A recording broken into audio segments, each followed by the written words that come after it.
Listeners be advised. The Soliloquy podcast discuss matters related to the human experience and many that are sexual in nature. Due to this, some conversations may surround triggering topics such as sexual violence, self-harm, abuse, and much more. Please be advised, a list of crisis and psychological resources will be available in the show notes of this episode. With that said, let's get started with the show. Ladies and gentlemen, may I have your attention please as we go through the following safety instructions. In the event that there is a loss of cabin pressure, oxygen mask will drop from the overhead. Place the mask over your nose and mouth. Breathe normally as oxygen is flowing even if the mask is not inflated. Be sure to adjust your own mask before helping others.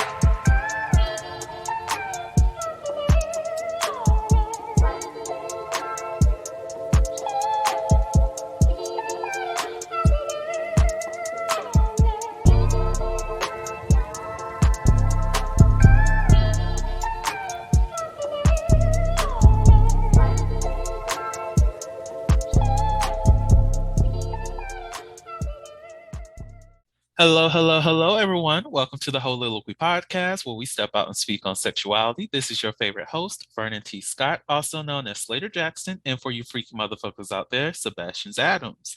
On today's episode, we have Sharita again, and we are talking about race issues and dating. Sharita, how are you doing today? I'm doing wonderful. How are you? I'm doing fantastic. So before we even go deep into the episode, what do I want to ask? I had something. It was related to race. And dating, maybe? Exactly. See, you can read my mind. Look at that. Oh my God. Whatever. If it comes back, it'll come back. Now, I do know that one of the things that we did talk about within our intake meeting for this episode was like mostly dating like African American people. And I know you experienced dating people outside of the African American community, correct? Yeah, but it's been few. Mm-hmm. Most of the people I've ever dated were African American. Same here. I haven't really I've attempted to explore in terms of hookups. I've experienced sex with Hispanic men, a lot of African American men, a lot of I will say a good bit of African and Jamaican men, one Haitian, two Haitians. Those were kind of recent. It might have been some others in the past. They just didn't identify, or the Haitian wasn't at the forefront of their identity. What else? A few white dudes. Haven't really engaged with anyone that was Asian, unfortunately. It's not that I don't have an attraction, because I've definitely tried, but it was more of a no. It was a rejection, so sad. But still open to it. How about yourself? What does your history, your demographics look like? Black men, Black women, and Black trans men. I've made out a couple times with white men. And a couple Asians, not many. I think one guy was Laos and the other guy was Filipino. Or Filipino and Black, maybe. One of my goals, shout out to whoever my future partner is and they hear this, is to be an international hoe. I know some people might want to be an international spot. I have other goals and aspirations. So not to say that I want to hook up with somebody on every single continent, but I do want to hook up with somebody on multiple different continents. I will just say that. And I feel like, because it's more than just I want to engage in the cultures, of course, and get to know different societies and how people live their lives, their experiences and whatnot. But I also want to have sex while in the process of doing that. And I feel like if I go to another continent or even another country for a trip or whatever, if somebody's like, oh yeah, I'm from America, I'm just gonna block. I don't know. I don't know. Would that be fair to do that? I don't think that's fair because like they might be from America, but they may have friends that are not. Like if depending on how long they've been there. Oh, true, true, true. I don't know, because I'm not trying to do a destination hookup. Yeah, like I don't want to go to like Tokyo and just and hook up with another American person. It's like, no, I'm here. Let me experience the culture. Right? And it's like, am I going to see you when I come get back? If not, well, no, I don't know. I don't know. I don't. Maybe if I come across that scenario in real time, I might feel something differently. But I don't know. In this moment, I'm just like, I'll pass. Or maybe if we're back in the States at the same time. Do you live here now? Like, what's up? What's going on? And I don't think it's like one of those hit and quit kind of situations. Just I just want to be engulfed in the atmosphere of different culture, rather than having to focus so much on like American, American, American, American. Mm-hmm. No, I agree because I think when I went to Jamaica, like it's really closed off. Like there are resorts in this area, but like you didn't really get to explore Jamaica for all it is unless Mm, you made friends and relationships with people who actually lived in the area. And then you were invited to like going to the clubs or invited to like all of these different things that were actually a part of that culture and not just, for lack of a better word, whitewashed mm. for tourists. I get that. Like, hold up. Sorry. Whenever even here, I've experienced some of that. Like whenever I go traveling places, and like when I went to New Orleans for the first time, of course, where we were on the French Quarter, and that was amazing. I loved that. It was a wonderful experience. But the thing that made that trip there even better was that I have a friend who she's from New Orleans, Brittany, Mhm. um, the Zeta, Brittany. Yeah. She showed me around where she usually go, the spots that she usually goes to have fun. So it was more like I had a chance to like engage in the New Orleans culture the same way that those people who are native to the city experience their culture, rather than the marketplace or the places where all the tourists goes. And that made a lasting impression of New Orleans versus being on the French Quarter. Like, yeah, it's very beautiful. It's a nice place. It's fun to be there. It's a lot of people, but being on the other streets, the other uh, parts of the city, made me appreciate New Orleans a lot more.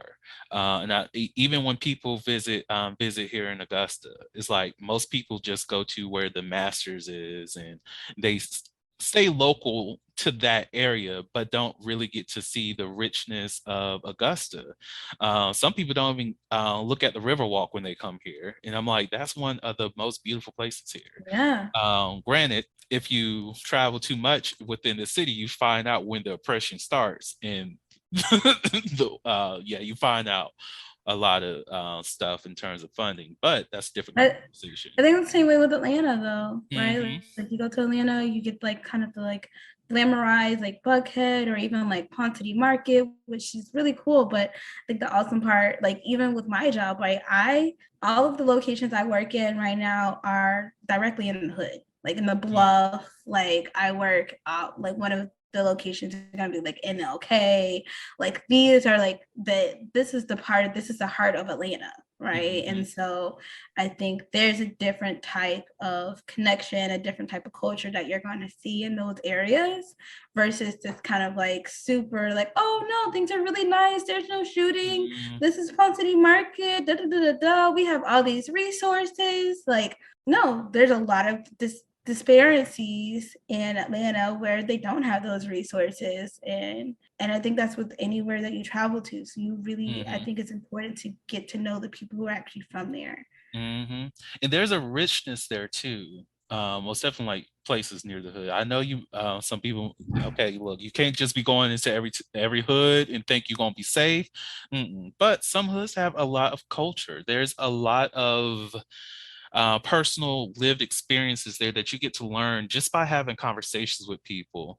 Like whenever you visit someplace, most I know it's very prominent up north, but you can see it some places here in the south too, where you might see some shoes hanging over like some power lines. And some people don't even know the history of that is because when a lot of Black people were dying back in the day, can't afford to put do a tombstone for somebody, so they threw up the shoes. And when gentrification happens and people are taking down these shoes, and they're not realizing that these are an homage to these people who've lost their lives. This is a representation of people who fought for the community, who've died for the community, those who might have been a participation in a gang or whatever, but these are um, mementos of people who've lived in this area, and it's something that should be respected. It's something that should be made aware of for those people who do visit, those people who do go into a community. Like when you go to like a restaurant that a lot of people be going to, and you're just like, why is this so popular?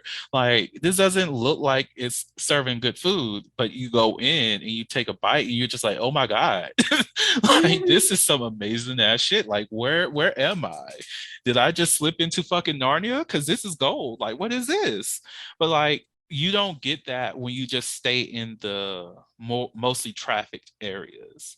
You just get the glossed over experience of, okay, this is how we live here, but it's not the reality of the people that live there. 100%. I have no idea how we got into that. Oh, because you want to be an international hoe and like the importance of culture that comes with it. It's not just about the dick, but about the culture. Yes, about the culture, about the culture. So, going back into the main topic of this episode, race issues in dating. And I know one of those issues that many people do have to come across, most definitely well, this happens even if it is within, the same community, but it's the stereotypes that people come across. But I think when it comes to interracial dating, that's one of those things that has to be addressed early on, to understand who each other are. Like, I know one of the things that keeps me from dating someone who's white is what I have to understand what their knowledge of Black people is, and also how do they view me as a sexual being, and are they willing to respect and see my full humanity? Because if not, we cannot rock together. So what is your sentiment as it relates to stereotypes and interracial dating? So for me, I agree. Like, I would want to kind of process why they're attracted to me. As we know, with any culture, right? But especially with Black culture, there's this huge fetishization that comes with it. And so is it just because you think that I have really good sex because I'm Black? Or is it just because of this? Like, why are you attracted to me? And then I would also, when it comes to other cultures, being aware of like their family dynamic as far as how they view African American culture.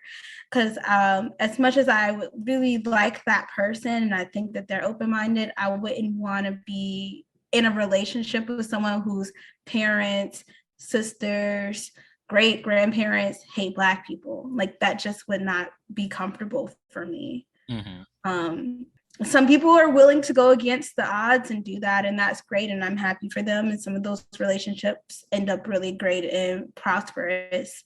But for me as a person, I don't want to walk into a family reunion and I'm looking at and everyone's just staring at me. Because I'm Black and I'm bold about it. I have locks. Like, I'm not, So I have mannerisms that go with my culture. I have AAVE. I speak in a very specific tongue. So, and I'm not going to water that down just to be a part of a relationship with someone. And I'm with you 100% on that. Like, I was going to say I'm some people, in terms of like the dating someone who has like the racist parents and whatnot. And I have a rule on that. I will date someone who's like white or whatever, and they have a racist grandparent. solely because I'm just like their grandparent is on their way out anyway. Mm-hmm. So I don't have to give a damn about them. And they don't have to meet my children. So fuck your grandparents. And I said it.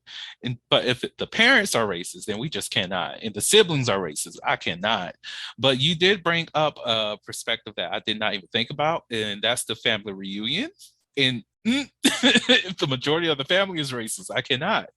Like, you're expecting me to deal with these people on an ongoing basis, and if my presence make them uncomfortable, then I'm going to be uncomfortable and still be authentically black regardless. It's just that I don't know how long I can be in this space, essentially. And if I have to be met with that gaze on a regular basis, or that sense of paternalism that a lot of white people have in terms of like black people cannot be self-sufficient kind of thing, then that makes me not want to be in that space even more.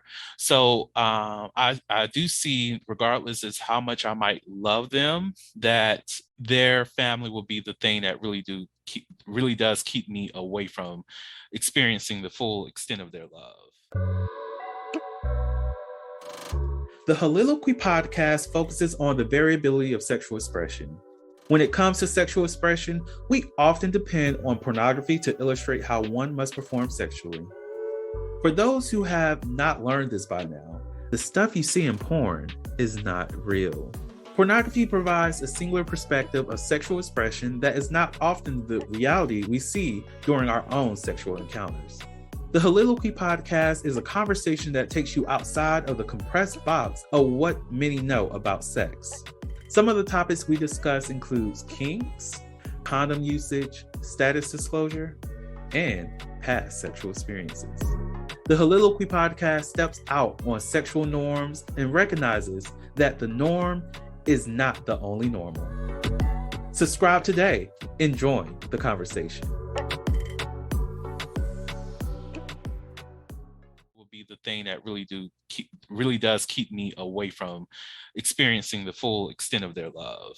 No, I agree. And then kind of piggybacking off of what you said, so I think we have to be mindful of the spectrum of racism, right? So like, yeah, maybe your grandparents were like, they were very racist. They were like openly racist. But I can't act like just because they were openly racist, but your parents are like tolerating that's okay too, right? Because I also don't want to be in a situation where I have to deal with these microaggressions because they don't realize that they're still a little bit racist and they're a little bit biased and they still kind of discriminate, but they kind of like Black people, right? Like, I don't want to be in that situation either. Yeah, that reminds me of the funny thing, and I love Get Out because they made a reference to it, but I voted for Obama twice for both terms. Like, just because you did that does not mean that is a racism-free card. Like, let's be real. Obama he was Black, but he still upheld a lot of white supremacist stuff. So let's be real about that. But just because you voted for him does not relieve any feelings of guilt or any responsibility towards what racism is and still is today. Like, doing a kind gesture for Black people does not mean you're not racist. Having a Black friend does not mean that you're not racist. Like, regardless of what you have in your inner circle does not alleviate the racist ideology that you may have. Like, even going back to that thing with paternalism. If you do not see that Black people can be self-sufficient or handle their own things by themselves, that in turn, that itself makes you somewhat, not fully, racist.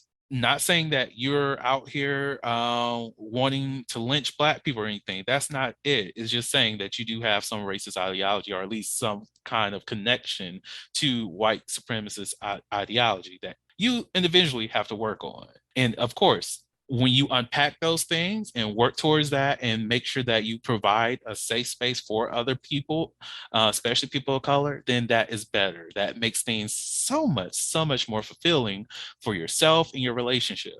And like, also, if you're not able to identify that you have some sort of white privilege or privilege that comes with your skin color, Mhm. right? Like I think that plays a part in it too, right? Like being able to own, like, yes, there comes with a little bit of guilt that comes with that, but being able to own, like, hey, look, you didn't get a lot of the same type of opportunities that I got just because of my skin color, right? This is completely off topic, but it's related to race and whatnot. Mm-hmm. How do you feel about just the idea of the terms of people of color? Are you for it or against it? Like, because for me, it's always white people, then people of color. So, what's your sentiment on that? Um, I don't know. I'm torn. It's kind of how I feel about like the new rainbow flag out there. Like I mean personally, like I don't like the separation of it, right? Mhm. But I also feel like yes, as Black people, we should have our own rights too. And I feel like sometimes when you group us as just people of color, it's just like, okay, those are the minorities, those are their rights, and that's, or their things that they're fighting for, and that's it. And kind of glosses over like specific things for African Americans. Mm. um and like to piggyback that, where like the rainbow flag, right? Like I feel like, well, if it's a rainbow flag, there shouldn't be a difference between colors, black, white. Like this is for everyone who is LGBTQIA plus. Mhm. And like everyone has different views on it. That's just like, I don't, it didn't make sense to add the different colors to me, because it should be understood that this is for Black people, white people, everybody of color who is LGBTQIA plus. I'm with you there. Like for me, whenever I just hear people of color, I immediately think of otherism because it's Mhm. just making Black people, Asian people, whatever spectrum you fall on in terms of your skin tone, other than white, the other group. And it's like when I get it in terms of talking points to discuss and separate issues in terms of white and then everybody else on the spectrum, but at the same time, it's still in the framework of everybody else, rather than just Mhm. stressing that all people deserve these rights regardless of what their race is. But like we when it comes to policy, we definitely do need to make sure that we don't have those windows to what is it to those windows that just strip the equity within the policies that we're passing, that we do make sure that we are utilizing inclusive language to ensure that everybody is going to be uplifted in whatever policies that we pass, that everyone is covered. And even if we are trying to do targeted policies to bridge those gaps, that we address the community explicitly and not just use some broad ass term that really doesn't fit everybody. And even Mhm. with that narrative or that differentiation of whiteness and then people of color, it also promotes the idea that, again, the people of color are seen as the minority while white is the majority. And we use those terms on a global scale when it's just like globally, it would be reversed. It would just be like everybody of different skin tones is like the majority of the globe, and then Even white in the people. US, white people are the minority now. Exactly. So it's like we have to have these conversations in with inclusive language as well as with equity at the forefront and how we detail things, and just continue to move forward that way, because to me it's just a constant otherization of Black, Indigenous people, Asian people, the immigrants who've moved here, as well as the South Asian community that lives in the U.S., the Arabs who live here, the Jewish people, the people who are from Israel. Everyone is considered the people of color, other than those that are Western European white. Mm-hmm. Like that's the only solidified identity that you have, and other than that, other or people of color. And it just doesn't ever sit right with me. Oh yeah, no, I agree. I think that it's going to continue to be like that until we can get more people of color into these like Senate and things of that nature to actually combat that. That's good. A lot of our legislators is based off of white males who are in Senate or who are in these higher up positions that create this. And a lot of them are old white males.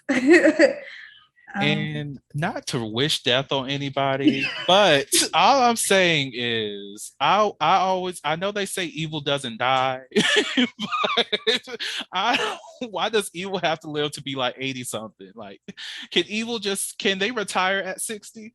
Can the evil ones just retire at 60? Not to say the good ones who's like 84 and up. We like y'all. Y'all like people. Y'all like freedom. Y'all like, people to live their own lives.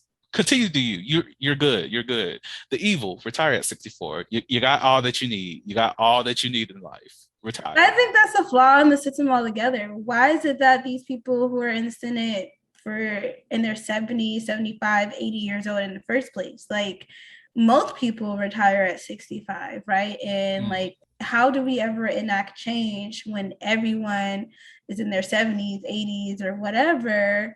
We're always gonna go with this antiquated way of thinking because those are the people that are there still. Like, why is there not a cap on that? That doesn't make sense to me. And I will say, because I've been called this before, that view is ageist, apparently. And for me, I don't think of it as being ageist. It's just more of, I believe that those people who are over 65 shouldn't be working. They should be taken care of. They should have the right to be at home comfortable. If they choose to work, they can work. But most definitely, if they decide to be in politics and be in like the Senate, if their ideology and their beliefs are not aligned with those people who are living today and will be living further and a lot longer after they passed, then they probably shouldn't be in the office, because what are they upholding? Because they're not with the current group of people. And this not to say that old people do not have a voice, because they definitely do, and their voices should be respected. And that's where the wisdom is. That's where the guidance is. So rather, if the thought is to be in politics to discuss what is really impacting the elder community to ensure that they are being treated fairly. Be a lobbyist for the elderly people to ensure that we have that. Because if we look at what's going on right now, well, when this airs, who knows what's going on. We're recording in November of 2022. So whatever happens in the future, we don't know if the elderly will still have Social Security, because that's on the chopping block right now. And that's on the chopping block, and the majority of the Senate is in that age range to receive Social Security. So it's like, there's a problem here. Right. But I think that's important. I think, yeah, I agree with what you're saying. I also feel like adding to that is like, you have to be adaptable, right? Like, I think about even my job, right? The CEO over my job, she was a lot older. She's no longer here anymore, but she was a lot older. She had like these very specific views, and she wasn't adaptable. And as more like millennials started applying for the positions there, and a lot of Generation Z people started applying for the position there, we had to make it adaptable to be the employer of choice. And so I think when you are in like a Senate or somewhere where like you're making a decent amount of money regularly and you are safe and you're comfortable, worrying about whether or not other people are going to get Social Security is just not something that's going to be on your mind, right? Most people are going to be worried about what affects them and what affects the other people who are around them. Most of the time, if you're in that kind of upper echelon-esque, you're not even talking to people who are being affected by Social Security. And who would have thought? Well, I knew that this, because I was going to say, who would have thought that this podcast would be talking about politics? But in a way, since this is a sex podcast, sex is a political issue. It really is. Like to express yourself freely sexually is against the law in many places. So it's like it's part of the conversation. To disregard sex within our political spectrum is to disregard the basic human rights. So just for anybody who's like, why are we talking about that? Yeah, we just go on a long tangent. And I think about it, I'm like, they're gonna be like, what does this have to do with your race and sex and dating? It all connects. It all connects. Because look, at one point you couldn't marry somebody of a different race. So look, making it all fit. The politics, race, sex in one podcast. Look at God. And that's on Confucius. Oh, by the way, that's a thing now. It's really not a thing but me and my friend Crystal, we're trying to make this a thing. So okay, yeah, on Confucius or Pluto, or on Plato, or what's the other dude's name? Aristotle. No, we don't do Aristotle, and that's on Socrates. There we go. That. What? So we got Confucius, Socrates, and Galileo. Who says Galileo? Oh. Look, Galileo got enough respect with him being a whole fucking database. Fuck him. That database is the worst. Like it really is. I remember everyone's like, "We use that for your journal articles," and I'd be like, "I'm just gonna Google Google Scholar because I don't understand how to use this." Look, it's so complicated. Like, look, some of my students, some of the students that come into the center, they just be like, "Oh yeah, my instructor said I have to use Galileo to find my articles." I'm like, "Why? Let me show this better one." And I always show them Academic Search Complete because it's so much easier and user friendly. And they were like, "Well, they say Galileo," and I'm just like, "I'm sorry, I cannot help you because that's too complicated. Like, I don't know what's going on." I never learned it. I don't know. Like like friendly advice. Like if you're looking for an article, a lot of places are willing. Like if you can see like the introduction part, if you reach out to the researcher, a lot of the times they'll let you get that article for free. They'll give it to you because they don't get paid for it anyways. Yeah, so like just friendly advice. If you see something, like there's been times where I've seen things and I'm like, oh, this is really cool, just on my own. And if you like reach out to them, most of the time they'll let you get it. They'll give it to you. So. Resources. A whole nother tangent. Okay, to get back into the show. I'm sorry, y'all. Y'all could judge me. I have ADHD. Blame me. Oh, same. Two ADHD people on the same podcast. It's not okay. It's not okay. It's destruction. See, this is why mental health is important, people. So you can recognize what I'm not going on another tangent. No. I refuse. Okay, dating. Race issues and dating. The next thing. Oh, this was actually a study. See, look, it's fitting because we're talking about databases. It's a study, the OkCupid study. Look at that. Did I tell you about that in our thing? Yeah, our conversation. Yeah, yes, we were talking about it. So, what was the gist of the OkCupid study? So, to preference, this is just specifically people from OkCupid. So, like, be mindful of that, right? This is not indicative of any other dating sites, just the people who tend to be on OkCupid, which the population that tends to be on OkCupid tend to be white. So, just kind of keeping that in mind. But based off of that study, and I'll send it to, I think I already did send it to Vernon, but based off of the study, it basically stated that African American females are on the lowest, right under Asian men for dateability. Like, so someone that they want to date, even within their own race. So within their own race, they tend to go after, the highest on that list would be white women and Asian women, and then white men. And then Black men were on that list. Like it varied. So sexually, they were higher because of sexual fetishism. But as far as dateability, they were lower. Interesting. I really do need to look into how they collected their data because I really want to know what factors they looked into in terms of dateability and then sexual interest. I find like that will be what constructs they used. Yeah, I used to remember, I think it came out like 2017. I used to remember the whole data because I thought it was super interesting, and it made sense based off of my experience when it came to online dating. Mm-hmm. Because even within, there was a whole bunch of, there's colorism within, my own culture, and then there is a lot of stereotypes on Black women, and Mm. a lot of those stereotypes that come with being Black as a Black woman is we're angry, we're controlling, we're ghetto, whatever way you want to explain what ghetto means. Um, we have no tact. There's just like a whole bunch of negative things that kind of come with it.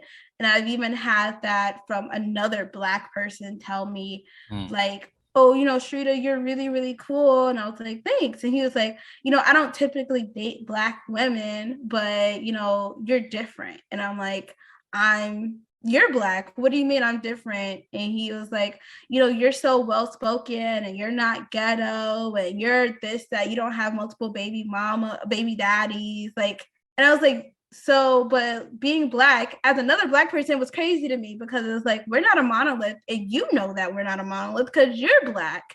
Mm. And like, you don't have 5 different baby mamas. Like, what are we talking about right now? So, Yeah, and it really amazes me when things like that do pop up, most definitely within the Black community, because I'm like, who are you exposed to on a regular fucking basis? Like, do you not know Black people? Do you not communicate with Black people? Like, I actually, I don't regret my actions that day. I made somebody run away. It was a debate that went completely left, but it was someone he was talking about, like, because for the podcast listeners, y'all don't know this, but I used to live in Nashville. But when I was living there, there was this dude, because I was there to see a friend, and his friend randomly showed up, and it was his. I forget this man's name. I'm just gonna call him Nick.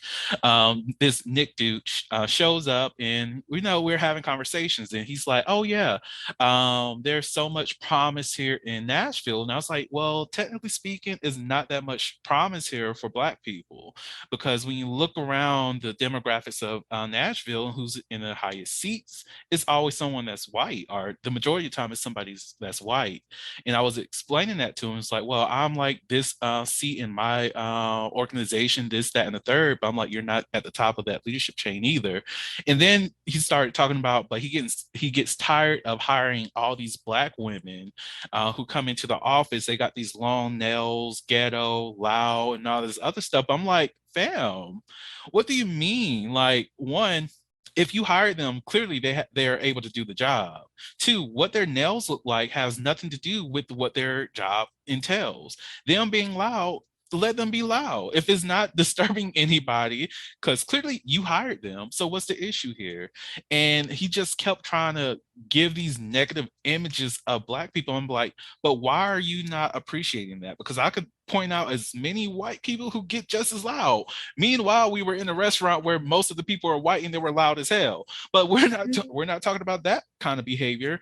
But we're trying to what? Demonize the Black woman just for expressing themselves. Like, colored hair doesn't make you ghetto. Long nails don't make you ghetto. Talking like this and shit don't make you ghetto. Whatever, let people be them. Let them embrace the culture that we're exposed to. You don't have to make anybody feel less than because you personally feel threatened by their presence there. right. And then when we like also Black women standing up for themselves in the work community does not mean that we're angry. Like, we are standing up for ourselves because we deserve to be treated equally, because all these men, these white men who are in these work communities, they are standing up for themselves and they're saying what they want to say and doing what they want to do. We should get the same type of respect. I agree, because and that also goes over for somebody who might be asking. It goes over for Black men too, because I'm actually about to share an experience that I had.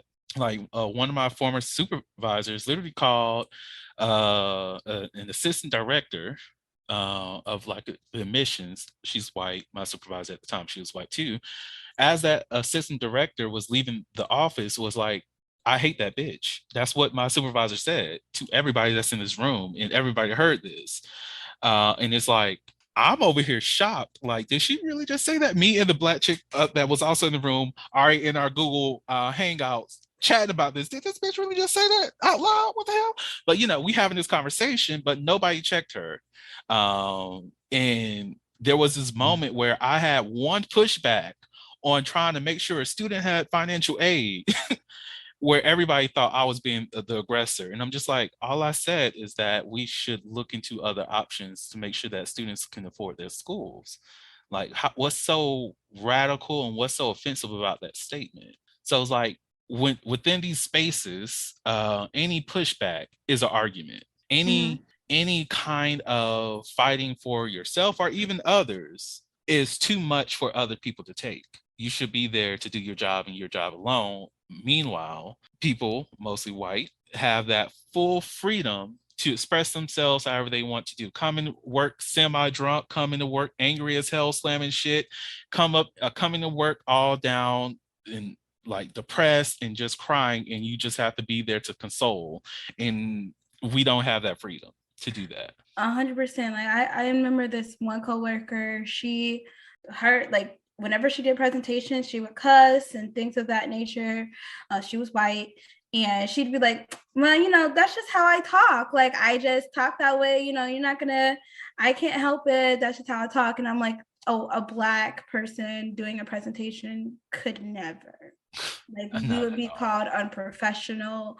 We would be having to sit down with our supervisor, like, regardless of what we said. We cussed maybe twice and it'll be an issue. She cussed throughout the whole time. And it wasn't like she was cussing at someone, but that's just like, slip of tongue, whatever it was. And I was like, we don't get that same allowance to be ourselves in any capacity of that nature. Exactly. Look, we had to literally pass a law to where your hair naturally. A federal law at that. And that's the problem, because the Black expression is just not professional in workspaces. Apparently. Oh yeah, and that's if you get through the interview. If you have logs, you can't, and they just say, oh, she's just not a good fit. Like, how would you, there's no way to determine whether or not, like, they fired you because of your hair or they didn't hire you because of it. That's even if you get through the interview. And being that, like, Georgia is an at-will state, they could fire you for whatever and say that it's like, oh, well, it's at will. We can do whatever we want. So Georgia is fire your ass just to step on somebody's shoes. Right. And they don't even have to tell you why. It's like, really, I mean, even if it is past that we wear natural hair, if we're at an at-will state that they could fire me for whatever. And it's just like those same beliefs. It's like something that is still within people, even when it comes to like the dating space. Like whenever, like, I remember okay, this is a little bit political too, but when people have a certain name, like a ghetto sounding name, Desiree, Keisha, Daquan, Tyrone, these kind of names, it's automatically assumed that these people are Black or whatever. And there's the thing that I remember so much growing up is people saying, oh, they won't get a job with that kind of name. And I'm like, we can recognize that a certain name can prevent somebody from getting a job, but cannot recognize the fact that implicit bias exists. Like, right. We cannot recognize that racism exists. A name can keep you from not getting a job. As many studies have been conducted about that in itself, we knew this as a culture, that a name can keep oh yeah, definitely. There's been times where I'm like, even with my name, Sharita, it's not, I mean, even if you didn't think it was a Black name, a lot of people think it's a Hispanic name. Like, no one thinks that, there's no white people that I know that are named Sharita, So it's like, even that. And the name that you give somebody, that you're born with, impacts the way that somebody sees you in the dating environment too, which is crazy. Like, you see this person and you find out that they're that Sharita, that Daquan, that Trovon, that's my middle name. They're just like, okay, this person might be ghetto. This person might not be educated enough to be in the spaces that I want to be around with my friends. How do I introduce them? Can I call you Day Day for short? can I call you Rita? Because that's a little bit more sophisticated sounding. Can I just use your first name, Vernon? Like these kind of things impact the way that we engage with well, how other people engage with us and how we engage with them, because of what our name is too ethnic. Our name tells a story of who we are before a person actually gets to know us fully. It's like it's ridiculous. Like my existence of who I am is not defined by what I look like on the outside, what my name happens to be, what my cultural background has to be is related to. Get to know the person before you judge the person. A last thing that I want to talk about, because we're talking about race issues in dating, does size really matter? Not to me. Also, I think that, I mean, people make it seem like vaginas are vaginal canals are super big. Like, really average, like 6 inches is, I mean, I guess technically 4 inches is average, but it's perfectly fine if you know what you're doing. Like, no one, I mean, most people don't even care about like 10 inches, 13 inches. That hurts. For a lot of women, that does not feel good. So I think it's true, that saying of like, it's not about the size of the boat, but the motion of the ocean. So being able to do all of these things, especially for some people who don't like penetration, I could care, like, I like penetration, but it's not like the end of the world for me personally. I'm not a size queen. I don't really care about sizes.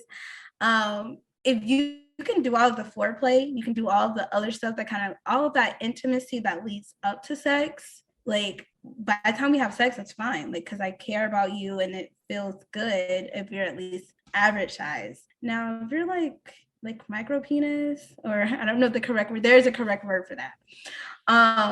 But if you're like really, really small, then I guess, you know, I would still date someone like that. We just have to figure out what sex looks like in that capacity. Because I've dated trans men, right? So we've had to figure out, well, what does sex look like in that way. And I support your sentiment because I also agree that size does not necessarily matter, and I do because you know, for those people who are extremely well endowed, that I do know that that can be a hindrance for them in terms of who they can connect with and who's willing to have sex with them, because it can be alarming to see a huge dick and you weren't expecting to see something huge. I do get how that can impact their sexual experiences, their lived experiences, as well as their partners. But I also think that if, like you were saying, this is about the motion. It's the motion of the ocean. It's like, if you are looking for somebody, if pleasure is at the forefront of your sexual experiences, then focus on the pleasure, not necessarily the size. What can the two of you gain from that sexual experience to please each other? If it's not like rotting the dick all the time, if it's not just the main focus of penetration, you can still arouse and please each other, even if they are very well endowed. And for those, yeah, I don't know the technical term. I probably should, but you know, I used to know the technical term, but I definitely forgot it. Same. If for those who might have a micropene, there's still things that you can do. There's like people who actually enjoy that. If that means having to find that one person who enjoys a micro penis, they enjoy that, and I love that Also, for there's you. toys. There's toys. Yeah, I love toys. I use toys no matter what size you are. Toys are fun. They are extremely fun. It's like taking a kid to a candy shop. There's even toys like for people who do have smaller penises, where they can actually put, like, there's a suction side on their end where it connects to their penis, and they are now larger, and they still receive pleasure while they're penetrating their partner. It's not body to body contact, but it's still a pleasurable experience for both parties. So there's a lot of things out here to ensure that you both people, are even more than that, are enjoying the sexual experience, and it's just being aware that it exists. But I will say that is pretty much everything that we needed to talk about in this episode because we went on so many tangents. So Yeah. we're about to get in some other tangents because we got some sets questions. So whatever happens here, people, shut the hell up. This is not a part of the episode, but it's a part of the episode. We're not going to be all down like, why these motherfuckers always switching shit up?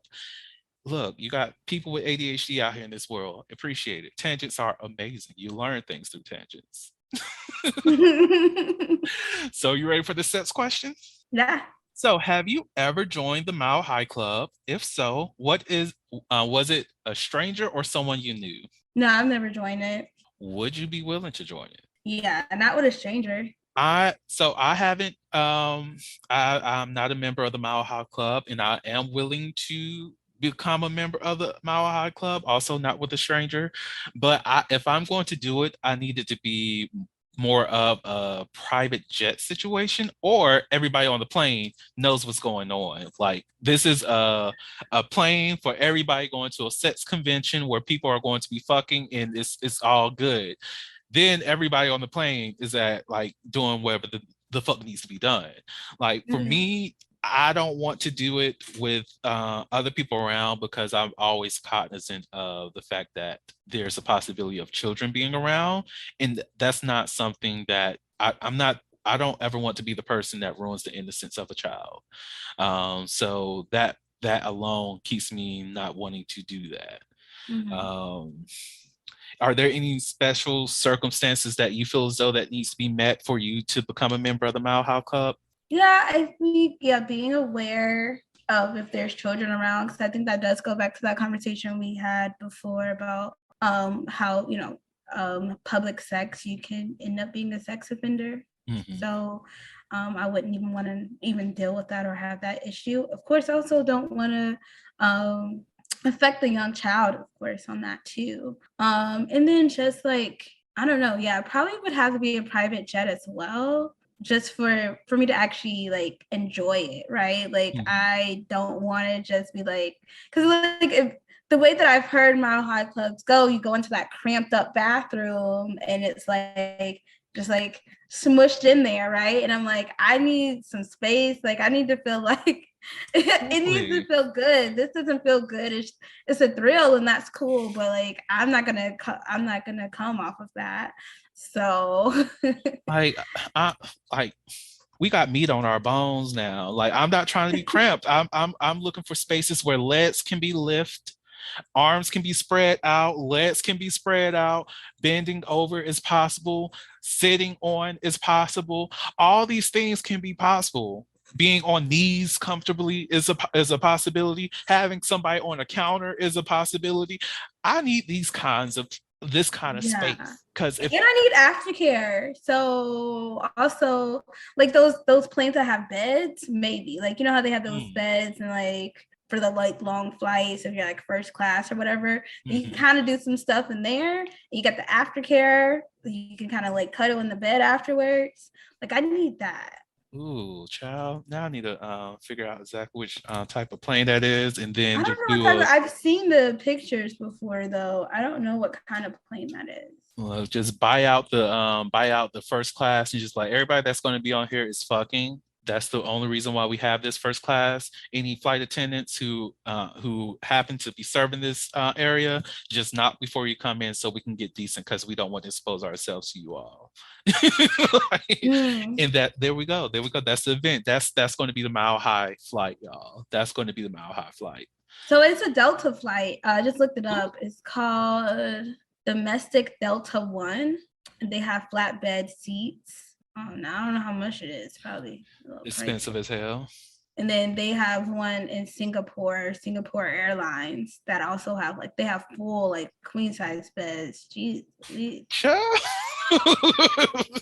Well, we going to Singapore because it says round trip tickets costing $18,000. I know it's a lot, but for the experience, if I had the money, I'd do it. You said 18,000? Yeah. 18,000.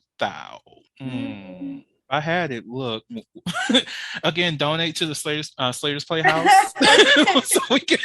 If I had it, I mean, I ain't got the money now. I'm not rich yet, but listen, I will be And when I do get rich, that will be something I do. Definitely. Amen to that. Would you like one last question before we end everything? Yeah. All right. So, have you ever been attracted to or fooled around with someone of the same gender? Oh, we know that answer. Okay. Next. Exactly. That's a mulligan. That's everybody. Yes. Have you ever dated or had sex with someone who you weren't attracted to? Yes. Oh yeah, we did. We glossed over that the last episode. What happened there?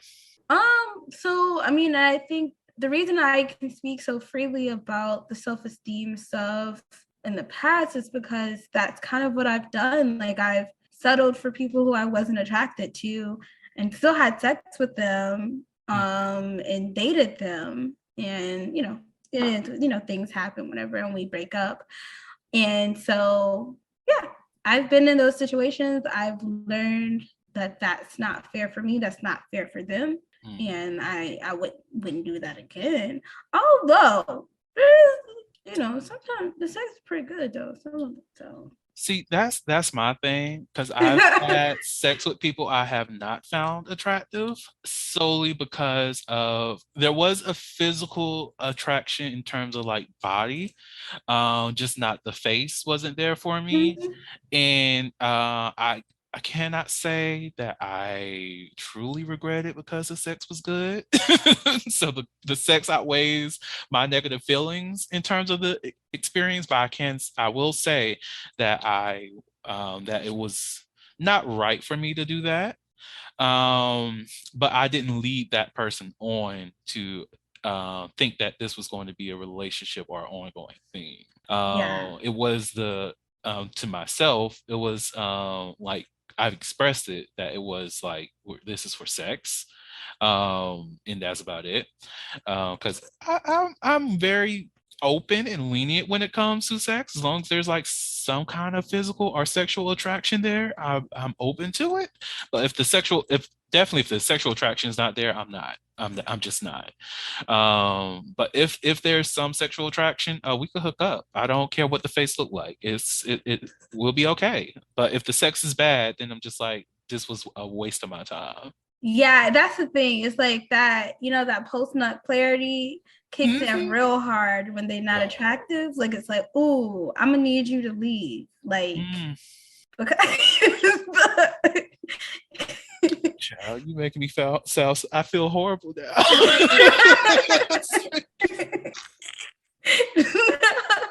it's true. Like it's true. Like if you're attracted to them, it's like, okay, that's cool. Like we should do this again. Like wake up in the morning, we could do this for breakfast. But then they ugly, and then the post nut clarity kicks in. You're like, ooh, I can't. I'm gonna need you to go home. Like what you doing? Like later? You leaving? Like now?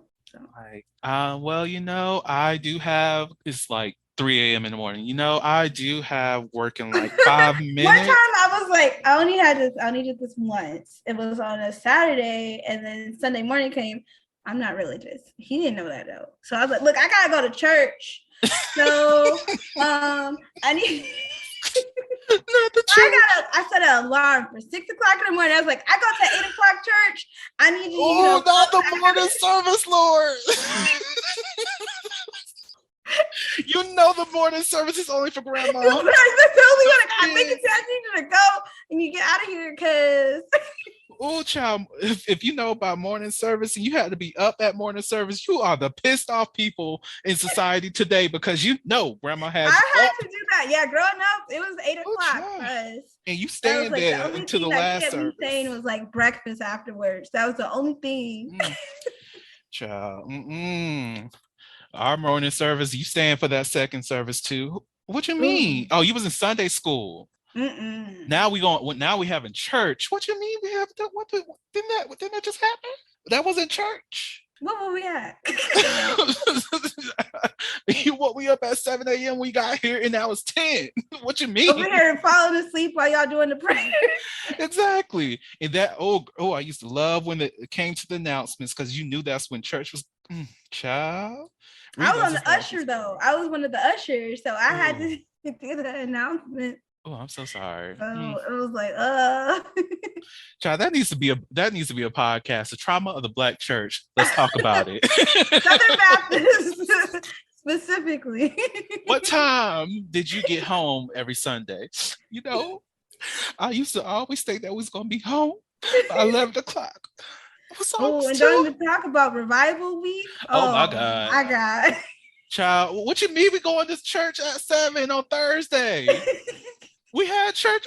Isn't Bible study on Wednesday? We going to Bible study too? What you mean there's a guest pastor? Pastor sick? We don't need to hear him. What you mean, Grandma? No. No. I gotta go. What you mean who gonna watch? The Lord's gonna watch me. Sorry, y'all. I went back. I had a regression. Trauma. Oh my God, yes. Church confessions. Save the Lord. Save the Lord. Okay. Sharita, because we can keep this going on. I think it's time to fully end this episode. Okay. Is there anything that you would like to share with the audience? So just kind of piggybacking off, we said a lot of stuff today. But just remember, no matter what color you are, what size you are, what shape you are, you're beautiful, you're deserving of love. Don't let what society or these like podcasts or anything like that say about you. You are amazing. Amen to that. And the only thing that y'all need to worry about in terms of what a podcast says is my last message. Remember that. Remember the closing message. Other than that, don't let other people script your life. Script your own life. Tell your own motherfucking stories. And that's that on that. Amen. We going to church, y'all. Not really. This episode is shorter than a church sermon. Look at God. Sharita, thank you so much for coming on to the podcast. You are loved. I appreciate you so much. To my listeners, thank y'all so much for listening to the Soliloquy podcast, where we step out and speak on sexuality. And just in case no one else told you this today, you are beautiful. You are worthy of happiness and joy. You are enough and then some. You may not live up to the expectations of others, but that is okay. You are only required to walk in your own shoes. May each day you live lead you towards abundance. With that said, love you all and see you next episode. Bye. Bye. Thank you for listening to the Soliloquy podcast, where we step out and speak on sexuality. You can subscribe to the podcast through your favorite podcasting app and find us on the web at www.soliloquy.com. That's www.heauxliloquy.com. Share the podcast with your friends and join the conversation.